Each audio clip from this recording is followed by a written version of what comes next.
My name is Art Acevedo. I'm the police chief here in Austin, Texas. Last name is spelled A-C-E, V as in Victor, E-D-O. This morning we're going to be providing an update on this investigation. As you can imagine, it is an ongoing investigation. It's a fluid investigation, but I'm happy to say that it's moving very rapidly and very efficiently. This morning we will open it up with our mayor, the Honorable Lee Leffingwell. The mayor will then be followed by Chief Harry Evans of the Austin Police Department. He's the Chief of Staff. Chief Evans will then be followed by the Chief of Staff of the EMS here in Travis County, Chief James Shamard, who will then be followed by Mr. Roland Swenson from South by Southwest, and then I will come back up and give an investigative update on where we're at in terms of the investigation and where we go from here. So with that, I'd like to call to the podium the Honorable Lee Leffingwell, Mayor of Austin, Texas. Thank you, Chief. I want to be very brief. First, I want to express my deepest sympathy and condolences to those who were injured or lost their lives last night in this very tragic accident. There's no way to express the deepness of our sympathy and condolences for these folks. It is truly a tragic event. At the same time, I want to acknowledge the excellent performance of our first responders who performed in a way that perhaps saved many lives. We'll know more about that later on today. There were about 25 people involved. The incident was cleared from the streets in less than 15 minutes, and I think that speaks to that excellent performance. Finally, I do want to say that South by Southwest is a long-time event, 27 years. This is the first time in those 27 years that we've had an incident of this kind. And we will, of course, as we always do, continually evaluate all of our events to make sure they're as safe as they can possibly be. So with that, I'm going to turn it over to our first responder chiefs to talk more about the details, and first will be Chief Acevedo. Okay, Mayor, thank you. I want to start with the fire department and Chief Mayor, then I'll go last. Go ahead, Chief Evans. Thank you, Chief. My name is Harry Evans. I'm the Chief of Staff, Austin Fire Department, and just like the mayor said, our condolences out to all the people that were affected by this senseless tragedy. As you know, about 12:30 this morning, we were notified that there was an automobile pedestrian collision, and it turned out to be much more than that. We had units on the scene within minutes. We had 24 firefighters and 2 command elements on scene, and just as the mayor said, the trauma patients were removed in 15 minutes, the extreme patients, and the rest of the patients were gone from the scene within 47 minutes. It's an example of collaboration, coordination, and a lot of training between fire, police, and EMS. So those are all the comments I have right now. Unless you have further questions, but I'll turn it over to Chief Shamar. Yeah, spell it. Absolutely. First name's Harry, H-A-R-R-Y, last name Evans, E-V-A-N-S, Chief of Staff, Austin Fire. Chief, we were told that you guys had actually trained for a scenario like this just a week prior. We actually have ongoing training for mass casualty events like this.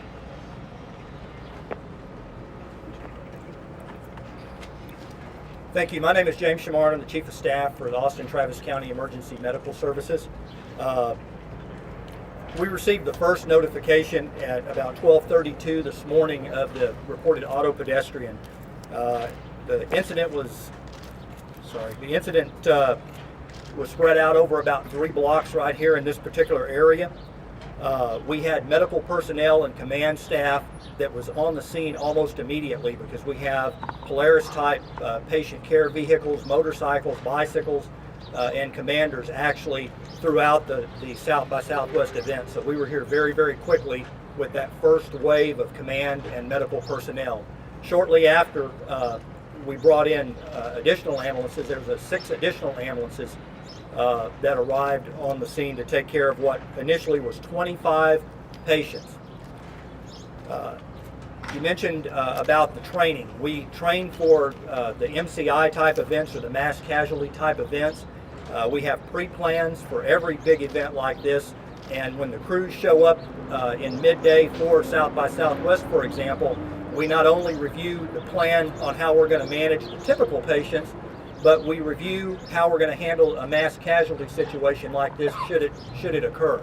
When a big event happens like this, we shift out of the normal operating mode from a couple of medics taking care of a patient, and we go into a triage mode, and we tag everybody with a MCI tag, and they fall into one of three categories, red being the most significant of a patient that's going to be transported, yellow is a medium category, and green is minimal injuries, and the black category means they're expectant or they're already deceased on the scene. As I mentioned, we had a total of 25 patients on the scene, and of those, 23 of them fell into either red, yellow, or green category, and 2 were black. 2 were cardiac arrest when we arrived, and they were pronounced dead on the scene. We transported a total of 23 patients to 3 of our local hospitals, and the breakdown on that is 5 patients were very critical patients. We tagged them as red and transported them to University Medical Center Brackenridge right here behind me, and we were very fortunate to have that level 1 trauma center here and have it so close. We transported a total of 5 yellow category patients. 4 of those went to St. David's Hospital, which is just about a mile or so behind me past Brackenridge, and 1 went to South Austin Medical Center on Ben White Boulevard. We had 13 patients that were tagged green, which means they did suffer some injuries. We did transport them to the hospital, but they were not life-threatening. All of our critical patients, our red category patients, were off the scene within 15 minutes from the time we received the first call. And you can imagine what it was like out here with all the pedestrians and all the excitement from the event. And I can't say enough about the work that the Austin Police Department, the Austin Fire Department, our men and women of Austin Travis County EMS did, coming in and sorting through that event and figuring out who was injured and who was not injured, making sense of it, and then getting those most critical patients off the scene in 15 minutes. Our next category, our yellow category patients, were off the scene in 21 minutes, and I believe everybody was off the scene in around 50 minutes. So they did just a fantastic job triaging, assessing, and getting those patients off the scene. We had 28 medics and commanders on the scene, and as I mentioned, that included things like these special response units, these Polarises that can move around in the congested areas, motorcycles, bicycles, and then of course our ambulances and our command contingency. The latest information we have from the hospital networks about the patients is as follows. We have 2 patients that they categorized as being still in very critical condition. We have 3 that are receiving treatment, and they may be in surgery or they're serious, but not as serious as the top 2. So really a total of 5 that are very serious. We had 3 that are still hospitalized with non-life-threatening injuries, and a total of 15 that was transported and then released from the hospital as of now. So that's the overview of, from an EMS standpoint, of what we encountered and who we transported, and I'd be happy to answer any questions if you have any. James, James, last name Shamard, Shamard, with Austin Travis County Emergency Medical Service. Thank you. Are all those patients born? Because they were total of 5 at Brackenridge. Correct. And so there are only 5 hospitalized now? There are a total of 8 that's still in the hospital, and I believe 5 of those are in Brackenridge and 2 of those are at South Austin Hospital. They're at some other hospital other than Brackenridge. It's either St. David's or South Austin, but there's two besides the 5 at Brack. And those have non-life-threatening injuries from what I understand. Do you know of all those patients how many were actually hit by the car or I don't, ma'am. And PD may be able to speak to that. When we came in, we just identified the patients and got them off the scene. Will you guys please repeat the questions so that we can all hear? Repeat what you just said. Sure. She asked how many of those patients were actually hit by the car. And my response was, from an EMS standpoint, we don't know that information. That's still being sorted out by the Austin Police Department. Thank you.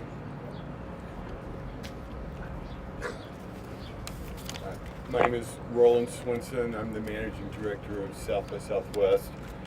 The South by Southwest staff is stunned and deeply moved by the events of last night.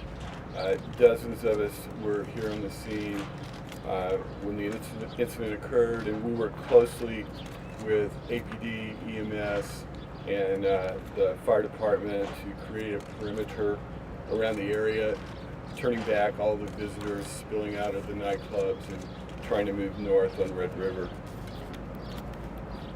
To avoid confusion, we plan to carry on with our scheduled daytime events at the Austin Convention Center in order to keep our tens of thousands of participants from outside the city occupied during this tragic time.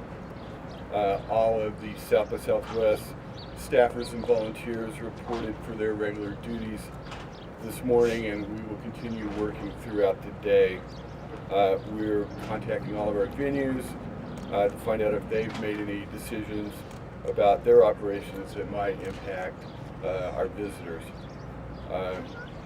As much as we would just like to go home and spend time absorbing the shock of this horrific event, we feel that our best use is to continue to operate today.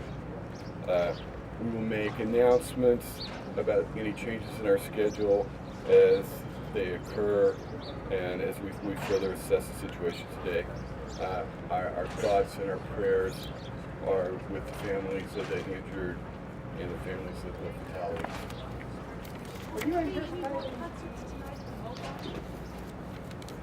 The Mohawk and Chirp Charlies are talking about how they should best proceed. I think, like everyone else, they would just like to go home. But I think we all feel some obligation to all the people that have traveled here from all around the world to be part of this event, to keep moving forward. Do you foresee any changes in that area as far as access? I'm sure APD has a plan, and the chief will discuss that. And what about with Lady Gaga? I just know that there was a lot of questions about that. So many people headed to Stubbs. We've not been in touch with them. Obviously, they're still preparing for the show. I think it would probably cause more problems for everyone to show up and be turned away from the show than to just move ahead. Are you anticipating any kind of a memorial or something? I'm certain that there will be, but we've not had time to make plans like that. Has anybody ever lost their life during a South by Southwest? No. Thank you. All right, thank you all. And then I forgot, if you're wondering who these folks are in the uniforms, that's our executive team from Austin Police Department. I also have Councilmember Mike Martinez here with us. What I'm going to do now is provide an overview from beginning to end from a law enforcement perspective. First of all, I want to say to South by Southwest, we urge them to continue with this great venue. We cannot allow one individual who, through his selfish acts, cared only about one person, that was himself, to ruin a wonderful event, a worldwide event, a celebration of life, a celebration of music. And I think if you were to cancel events, it would be a victory for evil and not a victory for humanity. So I stand with you, and I think everybody behind you stands with you, South by Southwest, and continuing this great event. At approximately 12:30 hours this morning, a member of the Austin Police Department who was working an overtime program, which we call STEP, looking for DWIs, initiated a routine traffic stop at the Shell gas station located southbound Interstate 35, which is right here to my left, the frontage road at the Shell gas station. This stop is on video. The suspect driving that vehicle immediately turned on his turn signal, feinting as if he was going to yield, went into the Shell gas station located at the southbound frontage road of 35 at 9th Street, which is right behind you. He turned his signal, drove in. The officer believed that the suspect was going to actually move out of the way and go to a better spot where he wasn't in the way of the number of patrons that were in the gas station. The suspect, rather than stopping, continued through the parking lot of the gas station, exited here on East 9th Street, and immediately accelerated to a high rate of speed. Because of the number of vehicles inside the gas station, the officer had to physically back out of the gas station and come around the corner. As he came around the corner, the suspect was closer to 9th Street and Red River than he was to the frontage road. The officer immediately started to try to catch up to the vehicle, and before he caught up, the suspect turned here behind you. We had a member of the Austin Police Department working barricade control who actually was forced to jump out of the way so he would not be hit. The suspect then rapidly accelerated down the street that you see behind me for about 2 blocks to 11th Street, striking most of the pedestrians right here in this block that you see between 9th and 10th Street. The suspect then entered the intersection at 11th and Red River. In that sequence of events, he struck a cyclist, a person on a bicycle, struck 2 individuals on a moped, struck a taxi, and at one point went onto the northwest sidewalk through the parking lot up here at 11th and Red River and struck a van. A lot of folks are asking, were we in pursuit? Were we not in pursuit? The officer initiated the actual pursuit as he turned here at 9th and Red River. He broadcast that the suspect had driven through and struck a series of pedestrians, at which point he advised dispatch that he was going to engage in a pursuit. He then activated the sirens and started chasing the suspect, who, after he crashed at 11th and Red River, immediately fled the scene on foot. The officer noticed the suspect riding westbound on 9th Street, 11th Street from Red River, and gave chase on foot.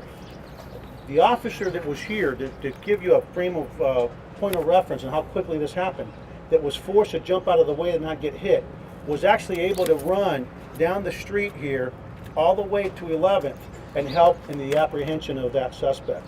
The suspect was actually tased by the pursuing officer, and that put an end to the foot pursuit.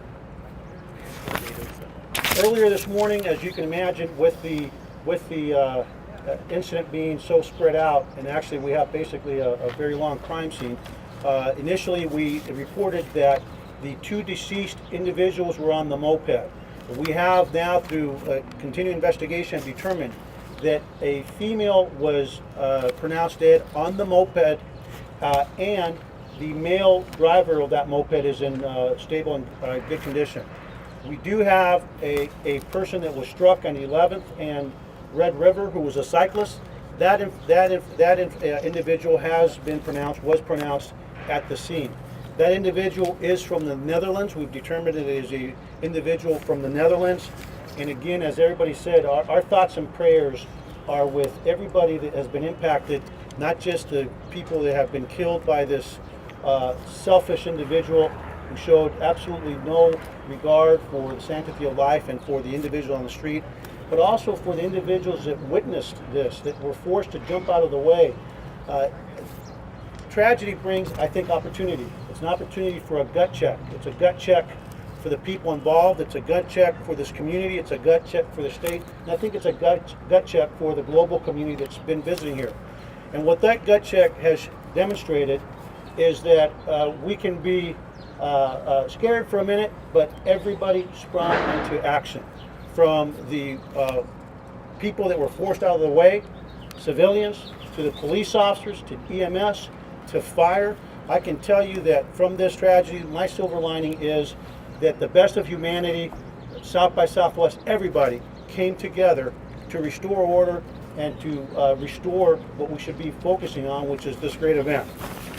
This suspect faces 2 counts of capital murder, which in the state of Texas is the highest offense you can charge someone with. He also faces multiple counts of aggravated assault with the vehicle. That vehicle was used as a weapon, and he will be charged with those crimes. Now, a lot of folks are calling, asking where they can contact the police department. We have a lot of witnesses. So proud that so many people that witnessed this stayed behind. It speaks volumes as to the collective heart of the people that are at this in this city and that are visiting are part of this music scene. But there's still other people trying to contact us. If you are a witness, if you have video, if you have any information, please contact the Austin Police Department at area code 512-974-5186. That's 512-974-5186. As you all know, we've had 23 individuals transported to area hospitals. A handful still remain hospitalized. If you want to check on a loved one, the Red Cross within the hour will have a comprehensive list of who's been impacted by this, and within the hour, you have to give them an hour. We're trying to make sure we're very accurate on that list. The number for the Red Cross will be 800-928-4271, 800-928-4271. And in closing, before I take questions, I want to just say again to our public safety colleagues, just outstanding. Fire, EMS, and then the minimum of the Austin Police Department. This was an opportunity for us to showcase the excellence of this community, and I think that despite the tragedy, that a lot of excellent things happened that really restores our faith in the human race. And so with that, I will open it up to questions. The suspect has been booked, but the formal charges have not been charged yet. They will be sometime this afternoon, and under Texas law, we cannot release his name until we formally charge him. But he is a male black adult, and as soon as we get the charges formally filed, we will go ahead and release that name, and we will do that through a press release, through social media, the Austin Police Department Twitter feed, which is Austin underscore, whatever that is called, underscore police. Is there any idea, is there any theories behind the motive? Like, do you feel that maybe, like, the strict DUI laws in Texas inspired him to try to escape, which then led to? I'm not going to sit here and speculate. I can just tell you that it's clear from his actions, from what I've seen, that this is an individual that showed no regard for the human beings that he plowed to in his attempt to get away. He's talking about motive, and I'm not going to speculate as to his motive. We did black blood alcohol level has been asked. We obtained a search warrant. We do have blood samples. That will be one of our priorities to get that analyzed, but that's still not back from us. We cannot, under Texas law, talk about any priors. The driver from Austin. That's part of our investigation. That's part of our investigation. Can you say this person from the Netherlands? The victim from the Netherlands was riding a bicycle, and it is a man, a male adult. Is he believed to be under? The woman that was killed is a local person. Yes. One was pronounced at the scene. One that was on a bicycle, that was a male subject from the Netherlands, and one on the moped, which is a female subject from here locally. You got a wealth of social media out there, all the YouTube videos. Does that add into your investigation? Yes, and I had mentioned it earlier. We've had 2 people lose their lives. We've had other people really sustain some really critical injuries. And I would just ask people that rather than just post it on social media, let's respect the sanctity of the investigation, and I think the importance of what this means to these families that have been victimized here this morning. Please provide it to us. You can always post it later, but I think we all have a collective responsibility to do our very best to bring some justice and some closure to the families that have lost their loved ones here through the selfish act of one individual. Do we believe that he was under the influence of anything besides alcohol? Pardon me? You have this department's had long-standing concerns about barricade control and drivers and that sort of thing. Are you going to be changing anything? Are you looking at We will always assess this, but let's get something really clear so you all understand. This is an individual that committed an intentional act. Unless you completely block this with vehicles all the way across, if you have a car here, he's going to go on the sidewalk. You have to understand that it is an intentional act. Number 2, this is a widespread event that requires emergency response to medical calls, emergency response to police calls, and we have to have a a passageway for emergency vehicles. This has been going on, this event and hundreds of events throughout Austin, Texas for a couple decades now, and this is it's very unusual. This is the first one that I'm aware of that we've ever had. So will we review our procedures? We always look at that. But understand something. When somebody acts intentionally, it's very difficult to stop. So if you have a car here, you go around the car. You had a police officer in uniform that was forced to jump out of the way. And so the answer, the short answer, long answer is our system, there's a method to the madness, if you will. There's a method to why we do things the way we do. And it's worked for many, many years, and I don't foresee any huge changes in the way that we set up our closures. Sí, pero voy a hacerlo en español al final. Do you think a different type of barricade? Pardon me? Do you think a different type of barricade? You know, that's all speculation, but again, you have to understand something. An individual that's willing to drive down the street mowing people down is either going to crash through a barricade or go around a barricade.